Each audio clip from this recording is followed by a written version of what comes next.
అధికారంలో ఉన్నటువంటి కాంగ్రెస్ పార్టీ గత శాసనసభ ఎన్నికలకు ముందు ఏవైతే ప్రజలకు హామీ ఇచ్చి అధికారంలో రావడం జరిగిందో ఈ హామీలపైన ప్రశ్నించేటువంటి కార్యక్రమం ఈరోజు చేపడటం జరిగింది.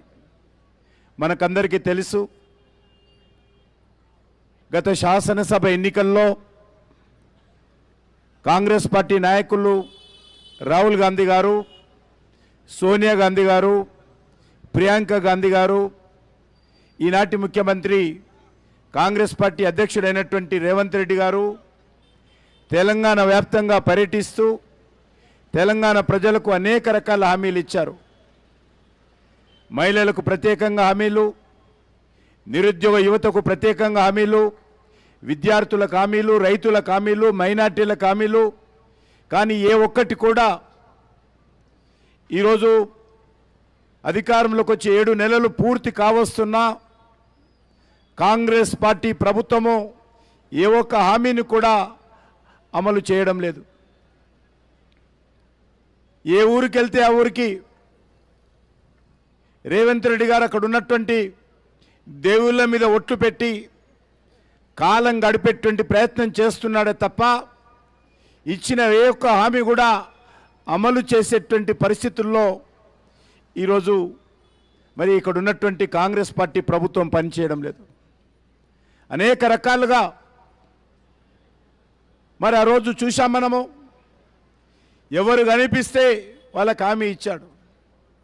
రైతులైతే మీరు బ్యాంకులో మీరు రుణాలు తీసుకుంటే ఎవరు కట్టొద్దు, డిసెంబర్ 9 తర్వాత సోనియమ్మ రాజ్యం వస్తుంది, మీ అప్పులన్నీ కూడా మేం కడతాను, ఒకవేళ మీరు ఇప్పటికే అప్పులు కట్టేసి ఉంటే డిసెంబర్ 9 లోపల కొత్తగా అప్పులు తీసుకోండి, డిసెంబర్ 9 నాడు మేము వస్తాము, ఆ అప్పులన్నీ కూడా కొత్తగా తీసుకున్న అప్పులను కూడా మేమే బ్యాంకులో కడతామని చెప్పి పెద్ద పెద్ద పొంకణాలు మాట్లాడాడు. పెద్ద పెద్ద మాటలు ఎగిరెగిరి మాట్లాడేటోడు ఈరోజు ఎక్కడ పోయిందో అడుగుతా ఉన్నాను. రేవంత్ రెడ్డి గారు, మీరు అనేక రకాలుగా ఒక దిక్కు మీ దగ్గర సోనియా గాంధీని ఒక పక్కన, రాహుల్ గాంధీని ఒక పక్కన పెట్టుకొని తెలంగాణ ప్రజలకు మాట ఇచ్చారు కదా, ఈరోజు ఇచ్చినటువంటి మాటలు ఎక్కడ పోయినాయో ఈరోజు రాహుల్ గాంధీ కానీ రేవంత్ రెడ్డి కానీ చెప్పాలి.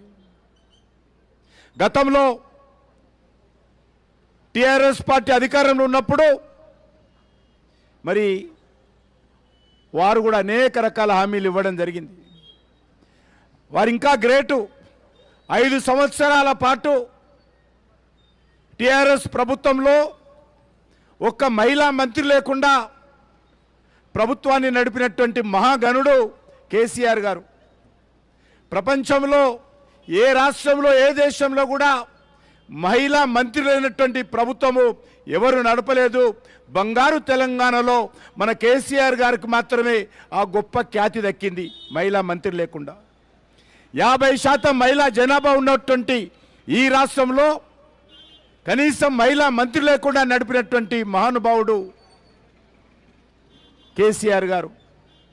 మరి మీరు వచ్చి కాంగ్రెస్ పార్టీ రోజు చెప్పింది అనేక రకాలుగా మహిళల కోసం అనేక రకాల హామీ ఇచ్చారు.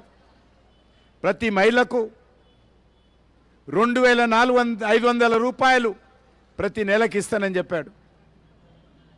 మరి ఈరోజు 7 నెలలైంది, ఇప్పటికి 20,000 రూపాయలు రేవంత్ రెడ్డి గారు ప్రతి మహిళకు బాకీ పడ్డాడు.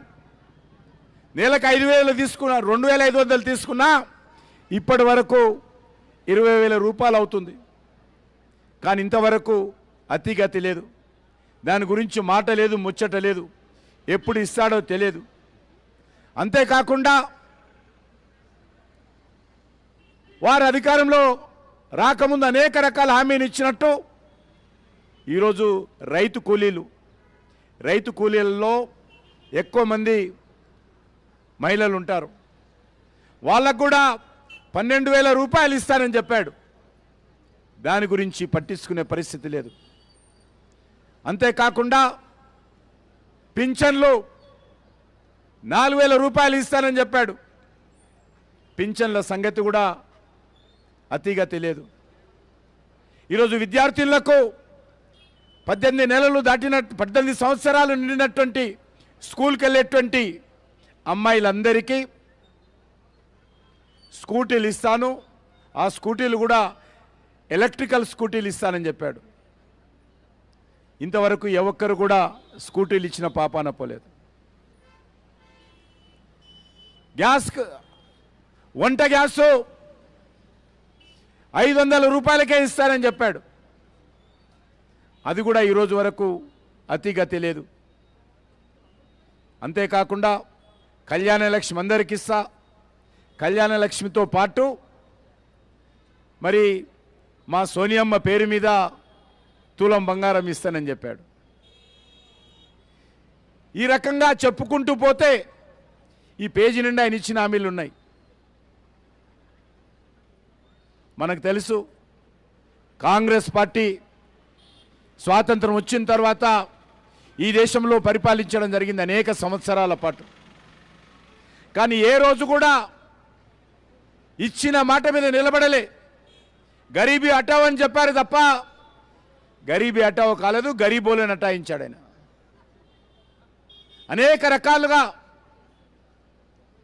ఈ యొక్క దేశంలో మరి కొన్ని సంవత్సరాల పాటు శ్రీమతి ఇందిరాగాంధీ గారి అధికారంలో ఉన్న మహిళలకు న్యాయం జరగల. డాక్టర్ బాబాసాహెబ్ అంబేద్కర్ రాజ్యాంగాన్ని రూపకల్పన చేస్తున్నప్పుడే మహిళలకు చట్టసభల్లో రిజర్వేషన్ ఉండాలనేటువంటి అంశం తెర మీదకి వచ్చింది. డాక్టర్ బాబాసాహెబ్ అంబేద్కర్ కూడా చాలాసార్లు అనేక మంది పెద్దలలో ఆ రాజ్యాంగ సభలో చర్చించడం జరిగింది. కానీ పండిత్ జవహర్లాల్ నెహ్రూ గారు కానీ, ఆ తర్వాత వచ్చినటువంటి శ్రీమతి ఇందిరాగాంధీ గారు కానీ, అనేక ప్రభుత్వాలు కానీ మరి అనేక సంవత్సరాలుగా అసెంబ్లీలలో, లోక్సభలో మహిళలకు రిజర్వేషన్లు ఉండాలనేటువంటి అంశం నానుస్తూ వచ్చారు తప్ప ఎవరు పరిష్కారం చేయలేకపోయారు. కానీ ఈరోజు మనకందరికీ తెలుసు, నరేంద్ర మోడీ గారు ఢిల్లీలో కొత్తగా నిర్మాణం చేసినటువంటి నూతన పార్లమెంటు భవన్లో ప్రత్యేకమైనటువంటి పార్లమెంటు సమావేశాలు నిర్వహించి ఆ యొక్క నూతన పార్లమెంటు భవన్లో మొట్టమొదటి చట్టము దేశంలో ఉన్నటువంటి మహిళలకు చట్టసభల్లో 33% ఇచ్చేటువంటి రిజర్వేషన్ కల్పించడం జరిగింది. లోక్సభలో వచ్చే పార్లమెంట్ ఎన్నికల్లో 210 మంది మినిమం, అంటే జనరల్ సీట్లలో కూడా గెలవచ్చు, 210 మంది మహిళలు వచ్చే పార్లమెంట్ ఎన్నికల్లో మహిళలు గెలవబోతున్నారని ఈ సందర్భంగా మనవి చేస్తున్నాను. మన తెలంగాణ శాసనసభలో కూడా వేదిక మీద ఉండొచ్చు కావచ్చు, వేదిక ముందు ఉన్నట్టు కావచ్చు, 40 మంది ఎమ్మెల్యేలు ఈరోజు గెలవబోతున్నారు. ఆ 40 మంది ఎమ్మెల్యేలలో కూడా మహిళా మోర్చాలు ఎక్కువ మంది ఉండాలని కోరుకుంటున్నాను. ఆ 40 మంది ఎమ్మెల్యేలలో కూడా మహిళలు ఎక్కువ మంది ఉండాలని కోరుకుంటున్నాను. మహిళా మోర్చా నుంచి ఉండాలి, మహిళా మోర్చా నుంచి ఉండాలి. అంతేకాకుండా ఈరోజు ఎమ్మెల్సీలు కానీ, రాజ్యసభ ఎంపీలు కానీ, లోక్సభ ఎంపీలు కానీ ఈరోజు మహిళలకు రిజర్వేషన్ కల్పించాం. వచ్చేటువంటి రోజుల్లో జనాభా సేకరణ కానున్నది. జనాభా సేకరణ అయిన తర్వాత పార్లమెంట్ కాన్స్టిట్యున్సీల రీఆర్గనైజేషన్ అయినప్పుడు ఖచ్చితంగా మహిళల యొక్క జనాభా ప్రాతిపాదికన ఈ దేశంలో ఎంపీలకు సంబంధించి, ఎమ్మెల్యేలకు సంబంధించి ఈ యొక్క సీట్లు నిర్ధారణ చేసిన తర్వాత ఈ దేశంలో ఒక కొత్త విప్లవము, మహిళా విప్లవము నరేంద్ర మోడీ గారి నాయకత్వంలో ఈరోజు ఏర్పాటు చేయడం జరిగింది. ఖచ్చితంగా ఈ దేశంలో 33% మరి చట్టసభల్లో మహిళలు వచ్చే విధంగా భారతీయ జనతా పార్టీ ప్రభుత్వము, నరేంద్ర మోడీ గారి ప్రభుత్వం తీసుకున్నదనే విషయాన్ని ఈ సందర్భంగా మనవి చేస్తున్నాను. నరేంద్ర మోడీ గారు ఏదైతే చెప్తారో అది చేసి చూపిస్తారు, ఏదైతే చేస్తారో అది మాత్రమే చెప్తారు నరేంద్ర మోడీ గారు. కానీ కాంగ్రెస్ పార్టీ ఏదైతే చెప్తారో అది చెయ్యరు. అంతా పచ్చి మోసం చేసేటువంటి పార్టీ కాంగ్రెస్ పార్టీ. ఈరోజు మనం ఈ రాష్ట్రంలోనే చూస్తూ ఉన్నాం. మరి ఏ రకంగా హామీలు ఇచ్చి అధికారంలోకి వచ్చిన తర్వాత ఈరోజు ఒకటి మాత్రం చేశాడు. చాలామంది ఉదయం లేస్తే రెడీ హైదరాబాద్ చుట్టూ తిరుగుతున్నారు. ఇంతకుముందు చెప్తున్నారు, ఎందుకు వెళ్తున్నాం అంటే ఇంట్లో ఏం పని లేదు, అట్లా తిరిగి వస్తామని పోతున్నాం బస్సులలో కూర్చొని. ఈరోజు ఇంతకుముందు మీ అధ్యక్షురాలు శిల్ప గారు చెప్పినట్టు గ్రామాలలో ఎక్కడైతే రెగ్యులర్గా నడవాల్సినటువంటి బస్సులు అవన్నీ కూడా ఈరోజు ఆపేయడం జరిగింది. ఎందుకంటే మా ఆర్టీసీ లాస్లో ఉంది, ఈ ప్రభుత్వం ఇవ్వాల్సిన డబ్బు ఇస్తలేదు, కాబట్టి ఇక్కడ బస్సులు నడిపితే మాకు వచ్చే లాభం లేదు, ఊరికనే మహిళలు ఈ ఊరి నుంచి ఆ ఊరికి తిరుగుతున్నారు కాబట్టి అని చెప్పి బస్సులు సగానికి తగ్గించినటువంటి ఘనత ఈరోజు రేవంత్ రెడ్డిది. పేరుకు మాత్రమే ఈరోజు ఆర్టీసీ బస్సులలో ఉచిత ప్రయాణం, కానీ మహిళలకు ఒరిగేదేం లేదు. ఈరోజు ఏం చెప్తున్నారు రేవంత్ రెడ్డి, మీరు ఆర్టీసీ బస్సులలో తిరగండి, సీట్లో కూర్చొని నిద్రపోండి, నిద్రపోతూ కలలు కనండి, ఆ కలలలో మీకు 2500 వచ్చినట్టు అనుకోండి, ఆ కలలు కంటూ మీకు మీ పిల్లలకు స్కూటీ వచ్చినట్టు అనుకోండి, ఆ కలలు కంటూ మీకు తులం బంగారం వచ్చినట్టు అనుకోండి, ఆ కలలు కంటూ మీకు 4000 పింఛన్ వచ్చింది అనుకోండి. ఇది ఈరోజు ముఖ్యమంత్రి గారు మనకు చెప్తున్నటువంటి విషయం. అందుకే ఈరోజు భారతీయ జనతా మహిళా మోర్చా ఆధ్వర్యంలో ముఖ్యమంత్రి గారిని ఈ యొక్క ప్రశ్నించేటువంటి కార్యక్రమం తెలంగాణ మహిళల తరఫున, తెలంగాణ ఆడబిడ్డల తరఫున, తెలంగాణకు సంబంధించినటువంటి మహిళల శక్తి తరఫున ఈరోజు కాంగ్రెస్ పార్టీ ప్రభుత్వాన్ని ప్రశ్నించేటువంటి కార్యక్రమం తీసుకున్నాం. కనిపించినటువంటి కాంగ్రెస్ పార్టీ హామీలు ఈరోజు అమలు చేయాలని డిమాండ్ చేస్తూ ఈరోజు ఈ యొక్క ధర్నా చౌక్లో తెలంగాణ మహిళా మోర్చా ఆధ్వర్యంలో తెలంగాణ ఆడబిడ్డలు కథం తొక్కారని చెప్పి ఈ సందర్భంగా మనవి చేస్తున్నాను. ఇంతకుముందు చెప్పడం జరిగింది, మీ అధ్యక్షురాలు చెప్పారు, ఇది ఆరంభం మాత్రమే, రానున్న రోజుల్లో ముఖ్యమంత్రి గారి పైన అన్ని రకాలుగా ఒత్తిడి తీసుకొచ్చేటువంటి కార్యక్రమం కొనసాగిస్తామని చెప్పారు. ఒకటి మాత్రం మనవి చేస్తా ఉన్నాను, కాంగ్రెస్ పార్టీ ఇచ్చినటువంటి 6 గ్యారెంటీలు అమలు చేసే పరిస్థితి లేదు. కాంగ్రెస్ పార్టీ కర్ణాటకలో కూడా 5 గ్యారెంటీలు ఇచ్చారు, అక్కడ కూడా ఆర్టీసీ బస్సు తప్ప మరే గ్యారెంటీ లేదు. అక్కడ కూడా ఆర్టీసీ బస్సులు కూడా రోజు రోజుకు కనుమరుగవుతూ ఉన్నాయి. మన తెలంగాణలో కాంగ్రెస్ 5 ఇస్తే కర్ణాటకలో నేను తక్కువనా అని చెప్పి రేవంత్ రెడ్డి రాహుల్ గాంధీ కలిసి ఇక్కడ 6 గ్యారెంటీలు ఇచ్చారు. ఈ 6 గ్యారెంటీలు కూడా పనిచేసేటువంటి పరిస్థితి లేదు, ప్రజలకు వచ్చినటువంటి మేలు లేదు. కానీ తెలంగాణ ప్రజల మీద పడి కాంగ్రెస్ పార్టీ నాయకులు దోచుకుంటున్నారు. మీరు ఇల్లు కట్టుకోవాలన్నా, లేకపోతే కట్టిన ఇల్లుకు ఆక్యుపేషన్ సర్టిఫికెట్ కావాలన్నా, మీ భూమి అమ్ముకోవాలన్నా ఈరోజు పెద్ద ఎత్తున కాంగ్రెస్ పార్టీ తెలంగాణను దోపిడీ చేస్తున్నటువంటి విషయం కనిపిస్తూ ఉంది. అందుకే ప్రధానమంత్రి గారు అన్నారు ఆర్ఆర్ ట్యాక్స్ అని. ఆర్ఆర్ ట్యాక్స్ ఈరోజు తెలంగాణలో వసూలు అవుతూ ఉంది. ఈరోజు ఎక్కడ చూసినా కూడా ఏ యొక్క రియల్ ఎస్టేట్ వ్యాపారిని అడిగినా, ఏ పారిశ్రామికవేత్తని అడిగినా, ఏ వ్యాపారస్తుని అడిగినా ఒకటే చరిత్ర, ఒకటే కథ చెప్తున్నాడు, ఒకటే బాధ చెప్పుకుంటున్నాడు. సార్, ఈ రేవంత్ రెడ్డి ప్రభుత్వం వచ్చిన తర్వాత ఈ కాంగ్రెస్ పార్టీ నాయకులు విపరీతంగా వేధిస్తున్నారు, డబ్బుల కోసం ఢిల్లీకి పంపాలా, రాహుల్ గాంధీకి పంపాలా అనేటువంటి అనేక రకాలుగా ఒత్తిడి చేస్తున్నారని చాలామంది చెప్పుకుంటున్నటువంటి పరిస్థితి, బెదిరిస్తున్నటువంటి పరిస్థితి, భయపెట్టిస్తున్నటువంటి పరిస్థితి. కాంగ్రెస్ పార్టీ దేశంలో ఏ ఎన్నికలు జరిగినా, దేశంలో రాహుల్ గాంధీకి ఏ ఖర్చున్నా కూడా తెలంగాణ ప్రజల మీద దోపిడీ చేసి ఆ డబ్బును ఢిల్లీకి పంపించి దాని ద్వారా ఈరోజు ఈ యొక్క కాంగ్రెస్ పార్టీ ఎన్నికల ప్రచారం కొనసాగిస్తున్నారు తప్ప తెలంగాణ ఆడబిడ్డలకు ఇచ్చినటువంటి హామీలు అమలు చేసేటువంటి ప్రయత్నం చేయడం లేదు. నేను ఒక్కటే అడుగుతా ఉన్నాను, ఇప్పటికైనా రేవంత్ రెడ్డి గారు ఈరోజు తెలంగాణలో రేషన్ కార్డులు ఎప్పుడు ఇస్తారో చెప్తారో అడుగుతా ఉన్నాను. తెలంగాణ మహిళలకు ఇస్తారన్నటువంటి 2400 రూపాయలు ఎప్పటి నుంచి ఇస్తారో చెప్పాల్సిందిగా కోరుతా ఉన్నాను. తెలంగాణ రైతులకు ఇస్తానన్నటువంటి 10,000 రూపాయలు 15,000 రూపాయలు ఎప్పుడు ఇస్తారో చెప్పాల్సిందిగా కోరుతా ఉన్నాను.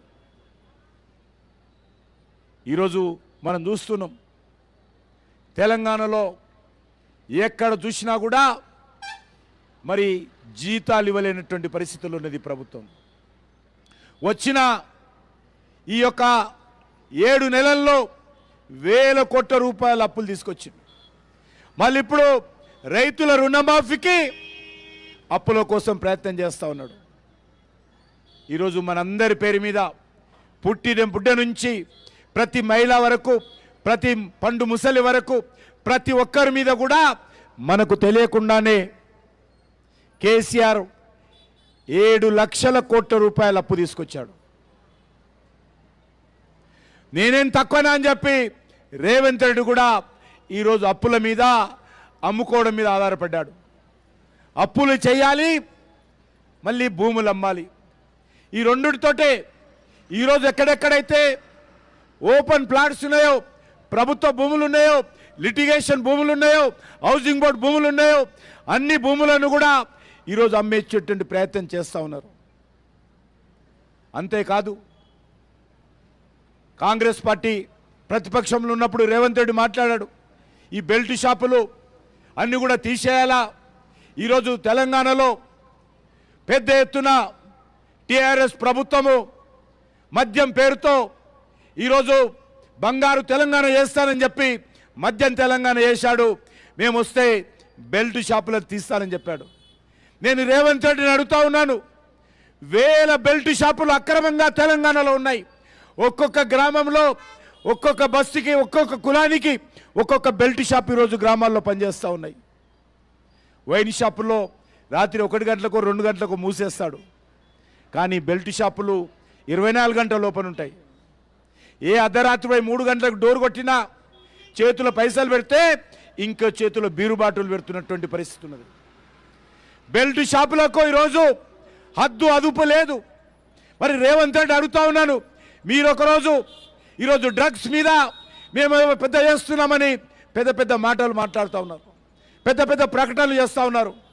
మరి ఈరోజు బెల్ట్ షాపులను ఎందుకు అదుపు చేయలేకపోతున్నావు, ఎందుకు రద్దు చేయలేకపోతున్నావు, ఎందుకు తొలగించలేకపోతున్నావు చెప్పాల్సినటువంటి అవసరం ఉంది.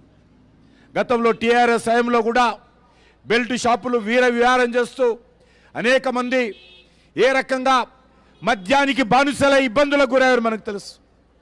నేను బస్తీలో ఎదుగుతున్నప్పుడు చాలామంది మరి అప్పుడప్పుడే పెళ్ళైనటువంటి వాళ్ళు, లేకపోతే పసిపిల్లలు ఉన్నటువంటి వాళ్ళు భర్తలను కోల్పోయి ఈరోజు బెల్ట్ షాపుల కారణంగా మద్యానికి బానిసలై ఇల్లు గుల్ల వేసి వచ్చిన ఆదాయం అంతా కూడా మద్యం షాపులలో చెల్లించి ప్రాణాలు పోగొట్టుకొని ఈరోజు కుటుంబాలను కూడా రోడ్డు మీద పడుతున్నటువంటి పరిస్థితి తెలంగాణలో ఉంది.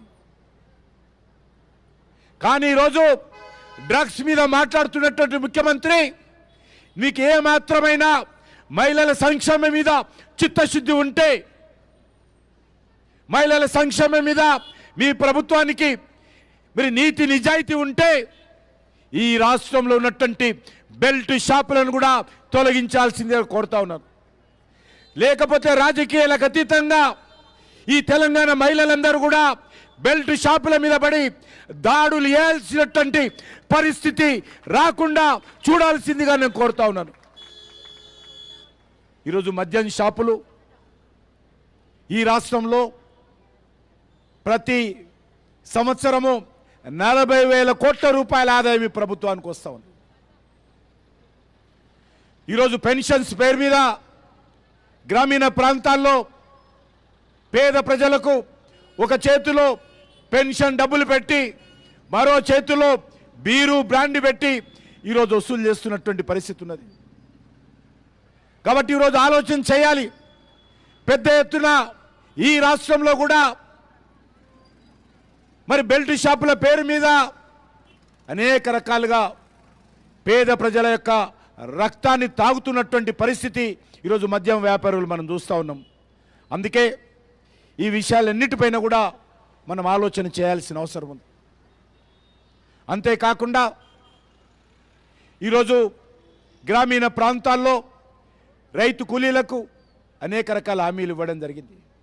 పెన్షన్లను పెంచుతామని చెప్పడం జరిగింది. ఒక పెన్షన్లు 4,000 రూపాయలు పెంచితే ఈ ప్రభుత్వం మీద సుమారు 22,000 కోట్ల రూపాయల భారం పడుతుంది. కానీ ఈరోజు పెంచే పరిస్థితి లేదు. గతంలో మనం చూశాము, ఎప్పుడో రాజశేఖర్ రెడ్డి గారు ఆంధ్రప్రదేశ్లో ఉన్నప్పుడు ఇచ్చినటువంటి రేషన్ కార్డులు ఇంకా ఉన్నాయి. తెలంగాణ వచ్చి 10 సంవత్సరాలైనా అప్పటి ముఖ్యమంత్రికి సోయి ఉండేది కాదు, కేసీఆర్కి సోయి ఉండేది కాదు. ఆయన కొత్త రేషన్ కార్డులు ఇవ్వలే. మరి రేవంత్ రెడ్డి గారు చెప్పారు, నేను వచ్చినటువంటి నెల రోజుల లోపల రేషన్ కార్డులు ఇస్తానని చెప్పి. ఇంతవరకు అతిగతి లేదు. ఈరోజు అనేక మంది ఇండ్లల్లో పెళ్ళిళ్ళు అయిపోయినాయి, ఆడబిడ్డల పెళ్ళిళ్ళు అయిపోయినాయి, కాపురాలు అలాగూ వేరే పెట్టుకున్నారు. రేషన్ కార్డు లేని కారణంగా నరేంద్ర మోడీ గారు ఇచ్చేటువంటి గ్యాస్ కనెక్షన్స్ కూడా ఈరోజు తీసుకోలేనటువంటి పరిస్థితి ఉన్నది.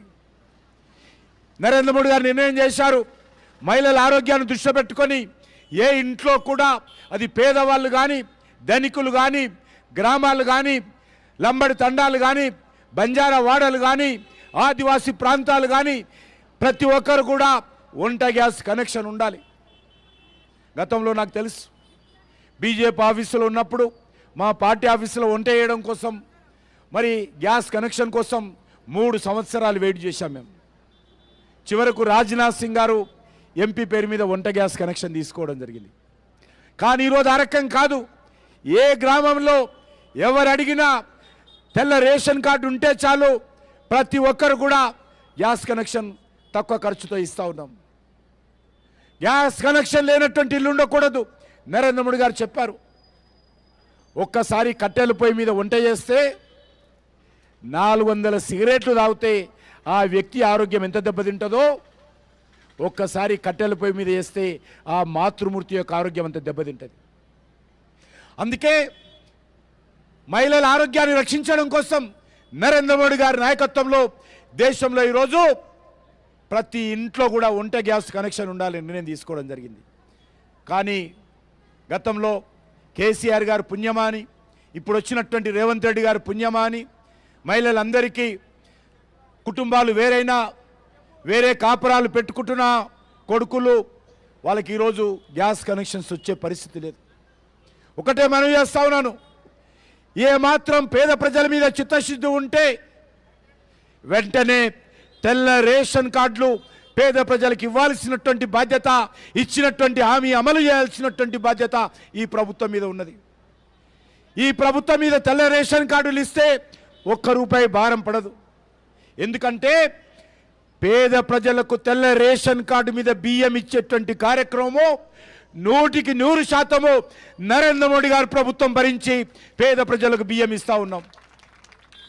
మీకు మధ్యలో ఎందుకు నొప్పి అని అడుగుతాను రేవంత్ రెడ్డికి. ఎందుకు ఈరోజు తెల్ల కార్డులు ఇస్తే మీకు వచ్చేటువంటి నష్టం ఏంటి? ఎంతమంది పేదవాళ్ళు ఉంటే ప్రతి కుటుంబానికి, ప్రతి వ్యక్తికి 5 కేజీల చొప్పున ఎంతమంది కుటుంబ సభ్యులున్నా అందరికీ బియ్యం ఇచ్చేటువంటి బాధ్యత భారతీయ జనతా పార్టీది, నరేంద్ర మోడీ గారిది. కరోనా అప్పటి నుంచి ఇప్పటి వరకు కూడా ఈరోజు 83 కోట్ల మంది ప్రజలకు దేశంలో ఉచితంగా బియ్యం ఇస్తూ ఉన్నాం. వచ్చేటువంటి 5 సంవత్సరాలు కూడా ఈ దేశంలో ఉన్నటువంటి ప్రతి పేద కుటుంబానికి ఉచితంగా బియ్యం ఇచ్చేటువంటి కార్యక్రమం ఇంకా కొనసాగిస్తామని చెప్పి కూడా నరేంద్ర మోడీ గారు చెప్పడం జరిగింది. మరి కాంగ్రెస్ పార్టీ ప్రభుత్వం ఇప్పుడు గతంలో ఉన్నటువంటి కేసీఆర్ ప్రభుత్వము ఎందుకు రేషన్ కార్డు ఇవ్వలేదు అడగడుగుతున్నాను. అంతేకాదు, రేషన్ కార్డు ఉంటే ఆయుష్మాన్ భారత్ పథకం కూడా వస్తుంది. ఆయుష్మాన్ భారత్ పథకం అంటే ప్రతి పేదలకు తమకిచ్చినటువంటి ఈ యొక్క తెల్ల రేషన్ కార్డు ద్వారా ఎక్కడైనా, ఏ పెద్ద హాస్పిటల్ అయినా, ఏ ప్రైవేట్ హాస్పిటల్ అయినా, ఏ కార్పొరేట్ హాస్పిటల్ అయినా, దురదృష్టవశాత్తు మీ ఇంట్లో ఎవరికి అనారోగ్యమైనా సంవత్సరానికి 5 లక్షల రూపాయల వైద్యము ఉచితంగా అందించేటువంటి కార్యక్రమం నరేంద్ర మోడీ గారు చేపట్టారు. కానీ నరేంద్ర మోడీ గారికి పేరు వస్తుందని చెప్పి కేసీఆర్ గారు తెలంగాణలో ఆ స్కీమ్ తీసుకురాల. ఈయన వచ్చిన తర్వాత కూడా ఇంకా ఆ యొక్క నరేంద్ర మోడీ గారు డబ్బులు ఇస్తానన్నా కూడా ఆరోగ్యశ్రీకి సంబంధించినటువంటి డబ్బులు హాస్పిటల్ ఇవ్వని కారణంగా ఈరోజు ఈ యొక్క ఆయుష్మాన్ భారత్ పథకము పూర్తి స్థాయిలో అమలు చేయకుండా కాంగ్రెస్ పార్టీ అడ్డుకుంటుంది. అందుకే మనవి చేస్తా ఉన్నాను, ఈరోజు ఈ రాష్ట్రంలో ఆయుష్మాన్ భారత్ పథకం అమలు కావాలన్నా, పేదవాళ్లకు ఉచితంగా బియ్యము నరేంద్ర మోడీ గారు ఇచ్చేటువంటి బియ్యం అందాలన్నా వెంటనే రేషన్ కార్డులు మంజూరు చేయాల్సిందిగా అందజేయాల్సిందిగా కోరుతా ఉన్నాను. దురదృష్టం ఏంటంటే మనం తెలంగాణ రావాలని కొట్లాడాం, అనేక సంవత్సరాలు కొట్లాడాం. తెలంగాణ వచ్చి 10 సంవత్సరాలు పూర్తయినా ఇంకా తెలంగాణ పేరు మీద రేషన్ కార్డులు కూడా ఇచ్చుకోలేనటువంటి మరి దుర్వ్యవస్థలో ఈరోజు మనం ఉన్నాం. ఇస్తా ఇగో ఆగో అంటూ కేసీఆర్ గారు 10 సంవత్సరాలు వాయిదా వేశాడు. ఈయన వచ్చి 7 నెలలు దాటినా ఈయన కూడా రేషన్ కార్డులు ఇవ్వడం లేదు. ఖర్చు మాది, భారం మాది, కార్డులు ఇవ్వడానికి మీకు ఎందుకు బాధ అని అడుగుతా ఉన్నాను. అంతేకాకుండా ఈరోజు అంగన్వాడీ టీచర్స్ ఉన్నారు, అంగన్వాడీ టీచర్స్ ఆందోళన చేస్తూ ఉన్నారు. మహిళల మీద అత్యాచారాలు పెరుగుతూ ఉన్నాయి. రైతుల రుణమాఫీ చేస్తామని చేయని కారణంగా రైతులు ఆత్మహత్యలు చేసుకుంటున్నారు. నిరుద్యోగ యువకులు మరి జాబ్ క్యాలెండర్ ప్రకటించిన ఆ యొక్క జాబ్ క్యాలెండరు ఎన్నికలకు ముందు ప్రకటించారు తప్ప పేపర్లలో ఇచ్చాడైనా పలానా రోజు మేము టీచర్ ఉద్యోగాలు భర్తీ చేస్తాం, పలానా రోజు గ్రూప్ 1 ఉద్యోగాలు భర్తీ చేస్తాం, పలానా రోజు క్లాస్ 4 ఎంప్లాయీస్ ఉద్యోగాలు భర్తీ చేస్తాం, పలానా రోజు లెక్చరర్స్ ఉద్యోగాలు భర్తీ చేస్తాం ఎలక్షన్స్ ముందు చెప్పాడు. సోనియా గాంధీ ఉత్తరం రాసింది, మీ అందరికీ మీకు తెలుసో లేదో. ఆమె సంతకంతో సోనియా గాంధీ ఉత్తరం రాసింది. ఇది తెలంగాణ సోనియమ్మ తల్లి ఇస్తున్నటువంటి మాట. ఈ 6 గ్యారంటీలు మీరు కాంగ్రెస్ పార్టీ కోటేస్తే ఈ 6 గ్యారంటీలు కూడా 100 రోజులు అమలు చేస్తానని సోనియా గాంధీ ఇంటింటికి ఉత్తరం రాసింది. కానీ సోనియా గాంధీ ఎక్కడ పోయిందో తెలియదు, ఆ ఉత్తరం ఎక్కడ పోయిందో తెలియదు. ఇచ్చినటువంటి 6 గ్యారంటీలు మాత్రం ఆగమైపోయినాయి. 6 గ్యారంటీలు మాత్రం ఆగమైపోయినాయి. అందుకే మోడీ గారు చెప్తా ఉన్నారు, కాంగ్రెస్ పార్టీ ఇచ్చినటువంటి గ్యారంటీలు అమలు చేసేటువంటి పరిస్థితుల్లో లేదు. గ్యారంటీల పేరుతో కాంగ్రెస్ పార్టీ గారడి చేసి ఎన్నికల్లో గెలిచింది తప్ప ఈరోజు గ్యారంటీలు అమలు చేసేటువంటి పరిస్థితుల్లో కాంగ్రెస్ పార్టీ లేదు. అందుకే ఈరోజు మోడీ గారు ఈరోజు మహిళలకు సంబంధించినటువంటి 33% రిజర్వేషన్ కానీ, ఆర్టికల్ 370 కానీ, పేద ప్రజలకు సంబంధించినటువంటి ఉచిత బియ్యం కానీ, కరోనా వచ్చినప్పుడు అందరికీ ఫ్రీగా వ్యాక్సినేషన్ కానీ, ఈరోజు పొదుపు సంఘాలకు మీకు అందరికీ తెలుసు ఈ దేశంలో పెద్ద ఎత్తున పొదుపు సంఘాలను ప్రోత్సహిస్తున్నటువంటి వ్యక్తి నరేంద్ర మోడీ గారు. పొదుపు సంఘాలకు అప్పులు ఇచ్చేది రేవంత్ రెడ్డి కేసీఆర్ కాదు. పొదుపు సంఘాలకు బ్యాంకుల ద్వారా అప్పులు ఇచ్చేది నరేంద్ర మోడీ గారి ప్రభుత్వం. బ్యాంకులు రాష్ట్ర ప్రభుత్వం దగ్గర ఉండవు, బ్యాంకులు నరేంద్ర మోడీ గారి దగ్గర, కేంద్ర ప్రభుత్వం దగ్గర ఉంటాయి. అందుకే ఈరోజు నిర్ణయం చేయడం జరిగింది, పొదుపు సంఘాలకు గతంలో నరేంద్ర మోడీ గారు ప్రధానమంత్రి కాకముందు 2 లక్షలు 3 లక్షలు వచ్చేది. నేను కూడా ఎమ్మెల్యే ఉన్నాను, నాకు కూడా తెలుసు. కానీ ఈరోజు నరేంద్ర మోడీ గారు నిర్ణయించారు, మంచిగా డిఫాల్ట్ లేకున్నటువంటి పొదుపు సంఘాలకు 20 లక్షల వరకు కూడా లోనులు ఇస్తున్నామనే విషయాన్ని ఈ సందర్భంగా మనవి చేస్తున్నాను. డిఫాల్ట్ లేకుండా బ్యాంకులు రెగ్యులర్గా తీసుకున్నటువంటి రుణాలను మళ్ళీ చెల్లిస్తే 20 లక్షల వరకు కూడా ఇస్తామని చెప్పి నిర్ణయం చేయడం జరిగింది. అంతేకాదు మహిళలకు ఈరోజు ఆర్మీలో, ఎయిర్ ఫోర్స్లో, నేవీలో అన్ని రకాలుగా కూడా ఈరోజు మహిళలకు ఉద్యోగాలు ఇస్తూ ఉన్నాం. నేను హోమ్ మినిస్టర్గా అమిత్ షా గారి దగ్గర పనిచేశాను. నేను బార్డర్ ఏరియాలో తిరుగుతున్నప్పుడు బార్డర్ సెక్యూరిటీ ఫోర్స్లో అమ్మాయిలు 50 డిగ్రీల ఎండలో కావచ్చు, మైనస్ చలిలో కూడా భుజం మీద AK-47 పెట్టుకొని అర్ధరాత్రి కూడా భారత సరిహద్దులు కాపాడుతున్నటువంటి చరిత్ర ఈరోజు మన భారతీయ మహిళల్లో కనిపిస్తూ ఉంది. ఆ రకంగా భారతీయ మహిళలు అన్ని రంగాలలో ముందుకొచ్చారు. అందుకే ఇటీవల 26 జనవరి భారత గణతంత్ర దినోత్సవం రోజు అక్కడ జరిగేటువంటి పరేడ్ కార్యక్రమం ఏదైతే ఉంటుందో ఆ పరేడ్ కార్యక్రమం అంతా కూడా మహిళల నేతృత్వంలోనే, మహిళల ద్వారానే నరేంద్ర మోడీ గారి నాయకత్వంలో ఆ యొక్క రిపబ్లిక్ డే పరేడ్ను మహిళలకు డెడికేట్ చేస్తూ మహిళలందరూ కూడా అద్భుతమైనటువంటి పరేడ్ చేయడం జరిగింది. అందుకే నరేంద్ర మోడీ గారు నిర్ణయించారు, ఈరోజు ఆర్థిక శాఖ మంత్రిగా ఒక మహిళ అద్భుతంగా మన తెలంగాణకు చెందినటువంటి నిర్మలా సీతారామన్ గారు పనిచేస్తూ ఉన్నారు. గత ఏడు సార్లు వరుసగా ఒక మహిళ భారతదేశానికి సంబంధించినటువంటి బడ్జెట్ పెట్టినటువంటి ఘనత ఈరోజు భారతీయ జనతా పార్టీకి దక్కుతుంది. ఈ నెల 27వ తేదీన మళ్ళీ ఈ సంవత్సరానికి సంబంధించి బడ్జెట్ మన తెలంగాణ ఆడబిడ్డగా, మన తెలంగాణకు సంబంధించినటువంటి వ్యక్తిగా నిర్మలా సీతారామన్ గారు మరి పార్లమెంటులో బడ్జెట్ పెట్టబోతా ఉన్నారనే విషయాన్ని సందర్భంగా మనం చేస్తున్నాం. ఈ నెల 23వ తేదీన. అంతకుముందు మీకు తెలుసు, నిర్మలా సీతారామన్ గారిని డిఫెన్స్ మినిస్టర్గా కూడా వారు పనిచేయడం జరిగింది. స్వర్గీయ సుష్మా స్వరాజ్ గారు ఏదైతే తెలంగాణ కోసం పోరాటం చేసిందో సుష్మా స్వరాజ్ గారు విదేశాంగ మంత్రి కూడా పనిచేయడం జరిగింది. ఈరోజు అత్యధికమైనటువంటి పార్లమెంట్ సభ్యులు భారతీయ జనతా పార్టీ తరఫున గెలిచారు. దేశంలో అత్యధికమైనటువంటి మహిళా ఎమ్మెల్యేలు భారతీయ జనతా పార్టీ ద్వారా ఉన్నారు. అత్యధికమైనటువంటి మహిళా సర్పంచులు ఈరోజు దేశంలో భారతీయ జనతా పార్టీ ద్వారా ఉన్నారు. అత్యధికమైనటువంటి ఎమ్మెల్సీలు ఈరోజు భారతీయ జనతా పార్టీ ద్వారా ఉన్నారు. రానున్న రోజుల్లో ఎవరి దయాదాక్షిణ్యాల మీద ఆధారపడకుండా చట్టం ప్రకారము ఈరోజు 33% రిజర్వేషన్ మహిళలకు కల్పించినటువంటి ఘనత నరేంద్ర మోడీ గారికి, భారతీయ జనతా పార్టీకి దక్కిదనే విషయాన్ని మనం చేస్తున్నాను.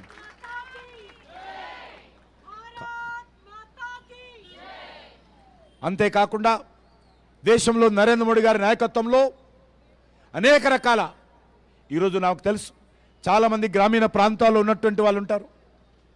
గతంలో ఇళ్లలో టాయిలెట్ లేనప్పుడు మహిళలు ఎంత ఇబ్బందులకు గురయ్యేటువంటి వాళ్ళు, కష్టాలకు గురయ్యేటువంటి వారు, ఏ రకంగా ఆత్మగౌరవం దెబ్బతినేదో మనం చూసేవాళ్ళం. మహిళల ఆత్మగౌరవాన్ని కాపాడడం కోసము ఈరోజు పేద కుటుంబం నుంచి కానీ ఏ ఒక్కరు కూడా, ఏ కుటుంబం కూడా టాయిలెట్ లేనటువంటి ఇల్లు ఉండకూడదని చెప్పి నరేంద్ర మోడీ గారు ప్రధానమంత్రి కాగానే ఈ దేశంలో ప్రతి ఇంట్లో కూడా కేంద్ర ప్రభుత్వ ఖర్చుతో ఉచితంగా టాయిలెట్ నిర్మాణం చేసి ఇచ్చేటువంటి కార్యక్రమం చేపట్టి సుమారు 13 కోట్ల టాయిలెట్లు నరేంద్ర మోడీ గారు దేశంలో పేద ప్రజలకు నిర్మాణం చేయడం జరిగింది. అంతేకాదు ఈరోజు బ్యాంకులలో అకౌంట్లు ఉండాలంటే చాలా కష్టంగా ఉండేది. అదే కాకుండా జనధన యోజన కింద ప్రతి మహిళకు, ప్రతి పేదవాడికి, ప్రతి వ్యక్తికి బ్యాంకులో అకౌంట్లు ఉండే విధంగా కేంద్ర ప్రభుత్వం చొరవ తీసుకున్నది. గతంలో ఎవరైనా బ్యాంకుకి వెళ్తే, నేను కూడా ఎమ్మెల్యే క్వార్టర్స్ ముందు ఒక బ్యాంక్ అకౌంట్ వెళ్తే బ్యాంక్ మేనేజర్ చెప్పాడు, ఈ బ్యాంకులో అకౌంట్ ఎవరైనా మీకు తెలిసిన వాళ్ళు ఉంటే ఆయన షూరిటీ ఇస్తేనే మీకు ఇక్కడ అకౌంట్ ఓపెన్ చేస్తాము, లేకపోతే చేయమని చెప్పారు. కానీ ఈరోజు నరేంద్ర మోడీ గారు నిర్ణయించారు, ఈ దేశంలో ఉన్నటువంటి పేద ప్రజలకు ఎవరు గ్యారెంటీ ఇవ్వాల్సిన అవసరం లేదు, పేద ప్రజలందరికీ, మహిళలందరికీ నేనే గ్యారెంటీ, కాబట్టి గ్యారెంటీ లేకుండా ప్రతి ఒక్కరు కూడా బ్యాంక్ అకౌంట్ ఓపెన్ చేయాలని చెప్పి నిర్ణయించడం జరిగింది. 40 కోట్ల అకౌంట్లు మహిళల కోసం ఈరోజు ఓపెన్ చేయడం జరిగింది. ఈ రకంగా అనేక కార్యక్రమాలు మహిళల సంక్షేమం కోసం నరేంద్ర మోడీ గారి నాయకత్వంలో భారతీయ జనతా పార్టీ ప్రభుత్వం చేపడతా ఉంటే, మరొక దిక్కు కాంగ్రెస్ పార్టీ ప్రభుత్వము ఈ రకంగా మహిళలను మోసం చేస్తున్నటువంటి పరిస్థితి, మహిళలను దగా చేస్తున్నటువంటి పరిస్థితి, మహిళల ఓట్లతో అధికారంలోకి వచ్చి ఈరోజు మరి ఆ యొక్క ఇచ్చినటువంటి హామీలు అమలు చేయకుండా గారడీ చేస్తున్నటువంటి పరిస్థితి ఉన్నది. రేవంత్ రెడ్డితో ఎవరు వచ్చి ప్రచారం చేశారు? సోనియా గాంధీ గారు వచ్చారు, ప్రియాంక గాంధీ గారు వచ్చారు. మరి మహిళలు వచ్చి కూడా ప్రచారం చేసి హామీ ఇచ్చి ఈరోజు మహిళలకు సంబంధించి ఏ ఒక్కటి కూడా అమలు చేయకుండా ఈ ప్రభుత్వము పరిపాలన చేస్తూ ఉంటే ఖచ్చితంగా భారతీయ జనతా పార్టీ మహిళా మోర్చా నేతృత్వంలో దీన్ని ప్రశ్నిస్తామని చెప్పి ఈ సందర్భంగా మనవి చేస్తూ మరొకసారి ఇక్కడ ఉన్నటువంటి భారతీయ జనతా పార్టీ మహిళా నాయకురాళ్లకు మహిళా మోర్చా నాయకులందరూ కూడా పేరు పేరున హృదయపూర్వకమైనటువంటి కృతజ్ఞత తెలియజేస్తూ మీరు పోరాటం చేయండి. భారతీయ జనతా పార్టీ పూర్తి స్థాయిలో మహిళా మోర్చాకు అండగా ఉంటుంది, తెలంగాణ మహిళలకు అండగా ఉంటుంది. ఖచ్చితంగా ఈ ప్రభుత్వాన్ని అడుగడుగునా నిలదీయాలి. తెలంగాణ మహిళలకు ఇచ్చినటువంటి హామీలు అమలు చేసేంత వరకు కూడా రేవంత్ రెడ్డిని వదిలిపెట్టకూడదు, కాంగ్రెస్ పార్టీ నాయకులను వదిలిపెట్టకూడదని చెప్పి మీ అందరిని కోరుకుంటూ సెలవు తీసుకుంటున్నాను. భారత్ మాతాకి, భారత్ మాతాకి, నరేంద్ర మోడీ గారి నాయకత్వం.